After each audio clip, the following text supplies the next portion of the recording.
Sir, ಈಗ parliament election date announce ಆಗಿದೆ. ಹೌದು ಸರ್. ಡೆವಲಪ್ಮೆಂಟ್ ವಿಷಯದಲ್ಲಿ ನೀವು ಯಾವ ಕಡೆ ಇರ್ತೀರ ಅಂತ?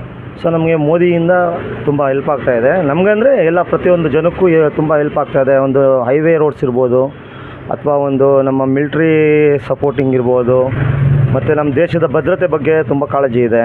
ಮತ್ತು ಎಜುಕೇಷನ್ನು, ಸ್ವಚ್ಛ ಭಾರತ್ ಅಂತ ಹೇಳ್ತೀವಲ್ಲ, ಅದು ಎಲ್ಲ ಪ್ರತಿಯೊಂದು ಊರಲ್ಲೂ ಮತ್ತು ಪ್ರತಿಯೊಂದು ಹಳ್ಳಿಯಲ್ಲೂ ಮಾಡಿದ್ದಾರೆ ಸ್ವಚ್ಛ ಭಾರತ್. ಆಮೇಲೆ ಎಲ್ಲ ಮನೆಗಳಿಗೂ ವಾಶ್ರೂಮ್ಸ್ ಮಾಡಿಕೊಟ್ಟಿದ್ದಾರೆ. ಮತ್ತು ಇನ್ನೊಂದಪ್ಪ ಏನಪ್ಪ ಅಂದರೆ, ಎಲ್ಲ ಹಳ್ಳಿಗಳಲ್ಲಿ ಮುಂಚೆ ರೋಡ್ ಇರ್ತಾ ಇರಲಿಲ್ಲ, ನಡ್ಕೊಂಡು ಹೋಗ್ಬೇಕಾಯ್ತು, ತುಂಬ ಕಷ್ಟಪಡ್ತಾಯಿದ್ರು ಜನ.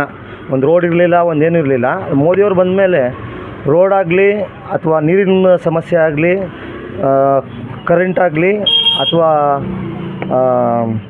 ಏನು ಹೇಳ್ತಾರೆ ಅದು ನಮ್ಮ ಇದು ಕರೆಂಟ್ ಆಗಲಿ, ಮತ್ತು ಗ್ಯಾಸು ಮೈನ್ ಬಡವ್ರಿಗೆ ಹೆಲ್ಪ್ ಆಗಲಿ ಅಂತ ಗ್ಯಾಸ್ ಡೆವಲಪ್ಮೆಂಟ್ ಮಾಡಿಕೊಟ್ಟಿದ್ದಾರೆ. ಪ್ರತಿ ಮನೆಗೂ ಒಲೆ ಉರ್ಸೋವ್ರಿಗೆ ನೀವು ಕಣ್ಣೂರಿ ಮಾಡ್ಕೊಬೇಡಿ ಅಂದ್ಬಿಟ್ಟು ಅವ್ರಿಗೆ ಎಲ್ಲರಿಗೂ ಒಳ್ಳೇದಾಗುತ್ತೆ ಅಂತ ಎಲ್ರಿಗೂ ಒಳ್ಳೆ ಮಾಡ್ತಾಯಿದ್ದಾರೆ ಮೋದಿಯವರು. ಬಟ್ ಮೋದಿಯವ್ರಿಗೆ ಏನಪ್ಪ ಏನಂದರೆ, ಇನ್ನೂ ಕೆಲಸ ಮಾಡೋದು ತುಂಬ ಇದಿದೆ, ಮಾಡಲೇಬೇಕು. ಅವರಿದ್ರೇ ಆಗೋದು, ಬೇರೆಯವರಿದ್ದರೆ ಆಗೋದಿಲ್ಲ ಸರ್. ಬೇರೆ ಯಾವುದೇ ಪಕ್ಷ ಬಂದ್ರೂ, ಕಾಂಗ್ರೆಸ್ ಇರಲಿ, ಬೇರೆ ಅದರ್ಸ್ ಇದ್ರೂ ಅಷ್ಟು ಡೆವಲಪ್ಮೆಂಟ್ ಮೋದಿಯವರು 10 ವರ್ಷದಲ್ಲಿ ಮಾಡಿರೋದು ಟೋಟಲ್. ಅವರು ಕೆಲಸ ಇರಲಿ, ಏನೇ ಒಂದು ಪ್ರತಿಯೊಂದು ಇರಲಿ, ಅದ್ಭುತವಾಗಿ ಮಾಡಿದ್ದಾರೆ. ತುಂಬ ಖುಷಿಯಾಗುತ್ತೆ. ಮತ್ತು ಇನ್ನೊಂದು ನ್ಯೂ ಜನ್ರೇಷನ್ ಹುಡುಗರು, ಅವ್ರಿಗೆಲ್ಲ ಥರ ಭವಿಷ್ಯ ನೆಕ್ಸ್ಟು ಆಗುತ್ತೆ. ವೆಯ್ಟ್ ಮಾಡಬೇಕಷ್ಟೇ. ಎಲ್ಲ ಈಗಲೇ ಆಗಿಬಿಡ್ತದೆ. ಎಲ್ಲ ಈಗ ಗೋರ್ಮೆಂಟ್ನವ್ರು ಮಾಡಿದ್ದಾರೆ ನೋಡಿ, ಈಗ ಫ್ರೀ ಬಸ್ಸು ಅದಿರ್ಬೋದು, ಮತ್ತು ಇನ್ನೊಂದು ಇರ್ಬೋದು, 2000 ಕೊಡ್ತೀನಿ, ನೀನು ಸ್ಕಾಲರ್ಶಿಪ್ಪು ಮಾಡ್ತೀನಿ, ಎಲ್ಲ ಕಟಪ್ ಮಾಡಿದ್ದಾರೆ. ಮುಂಚೆ ಸ್ಕಾಲರ್ಶಿಪ್ಪು 10 ರೂಪಾಯಿ ಕೊಡ್ತಾಯಿದ್ದು 5 ರೂಪಾಯಿ ಮಾಡಿದ್ದಾರೆ ಈಗ.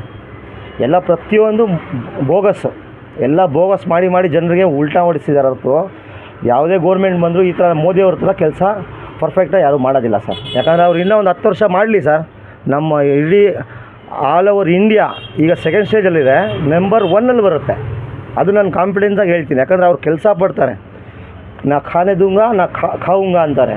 ಬೇರೆಯವರು ಮೇ ಬಿ ಖಾವುಂಗಾ ತುಮೇ ಬಿ ಖಾವ್ ಅಂತಾರೆ. ಅವ್ರದ್ದು ಆ ಥರ ಬುದ್ಧಿ ಇಲ್ಲ. ಯಾಕಂದರೆ ಎಲ್ರಿಗೂ ಒಳ್ಳೇದಾಗಬೇಕು, ಎಲ್ರಿಗೂ ಚೆನ್ನಾಗಿರಬೇಕು. ನಮ್ಮ ಇಂಡಿಯಾ ಒಂದು ಮುಂಚೆ ಒಂದು 10 ಇಯರ್ಸ್ ಬ್ಯಾಕ್ ಇರ್ಕೊಳ್ಳಿ, ಒಂದು 20 ಇಯರ್ಸ್ ಬ್ಯಾಕ್ ಇಟ್ಕೊಳ್ಳಿ, ಏನಿತ್ತು ಸರ್? ಏನೂ ಇರಲಿಲ್ಲ. ಡಿಜಿಟಲ್ ಮಾಡಿದ್ರು. ಈಗ ಕೆಲವು ದೇಶಗಳಲ್ಲಿ ಡಿಜಿಟಲ್ ಇಲ್ಲ. ಅವರೇ ಬಂದು ಇಲ್ಲಿ ನಮ್ಗೆ ಟ್ರೈ ಮಾಡ್ತಾರೆ, ಡಿಜಿಟಲ್ ಹೆಂಗೆ ಮಾಡಬೇಕು ಅಂತ ಕೇಳ್ತಾರೆ. ಆ ಥರ ಆಗಿದೆ ಈಗ ಇಂಡಿಯಾ. ತುಂಬ ಡೆವಲಪ್ಮೆಂಟ್ ಮಾಡ್ತಾಯಿದ್ದಾರೆ. ಬಟ್ ಇನ್ನೊಂದು ನೆಕ್ಸ್ಟ್ ಟರ್ಮ್ಗೂ ಮೋದಿ ಬರಬೇಕು. ಮೋದಿ ಆದಮೇಲೆ ಯೋಗಿ ಬರ್ತಾರೆ, ಅದಂತೂ ಶ್ಯೂರ್.